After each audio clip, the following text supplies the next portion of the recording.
We have common sense to understand that, Mr. President. I have common sense, Mr. President. Wag yung combination mo na suntok, pa-jab-jab lang muna. To get more conscientious, Mr. President. I'm sorry? Conscientious, Mr. President. Consensus. May degree ka na.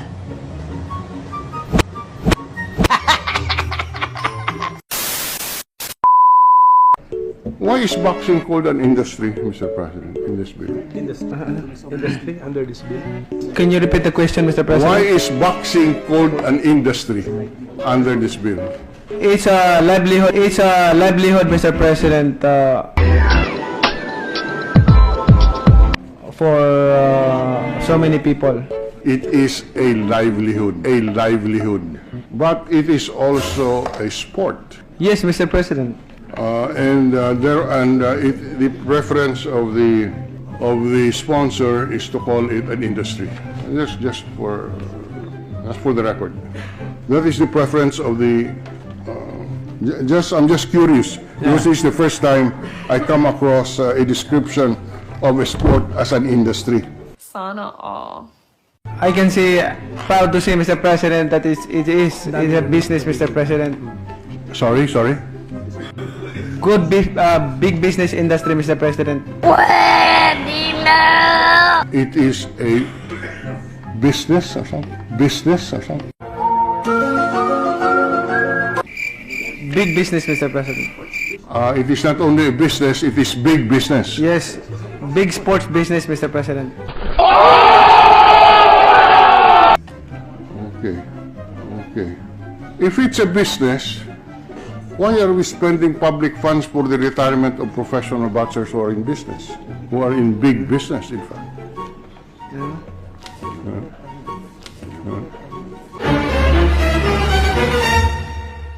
Mr. President, kinukulikta ng commission yung nanggab yung licensing fee, medical fee, Big brain! everything, Mr. President, at yun ay iniipon nila, Mr. President.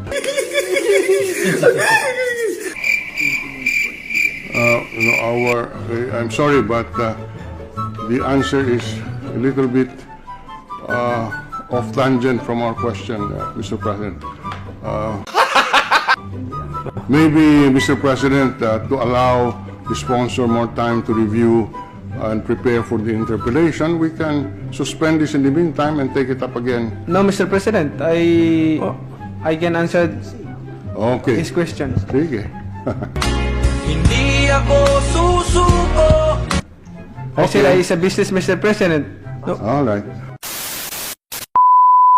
The clarificatory question that you asked, I did not answer. Mr. President, what question that I did not answer?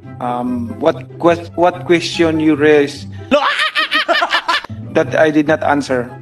Why not? I just want to clarify, Mr. President, because I want to answer I'm happy. as possible all questions. Yes. But one by one lang kasi when you ask questions, talagang parang sampo, Mr. President. So, isa-isa lang muna. Wag yung combination mo na suntok, pa-jab-jab lang muna. Pa-jab-jab lang muna. May I ask Sanay din po tayo sa combination punches. Nanonood din tayo ng laro niyo. Hindi, joke lang. May I ask what question that I did not answer, Mr. President? Just to clarify. The powers of GAB to address some concerns that he has mentioned, and specifically is the welfare of the boxers that he said hindi na aasikaso. Okay, Mr. President. Okay, Mr. President. Kasi pag mahaba na, makalimutan, hindi ko naman. Pasagutin ko lang isa-isa, Mr. President. Isa-isa, Mr. President. Mr. President, I don't think the gentleman from Iloilo understand what is boxing, what is the combat sports, Mr. President. What? It involves here lives of athletes, Mr. President. Like I said, a lot of athletes died in this arena, in this sport. So for the combat sports, especially boxing, Mr. President, for their safety. I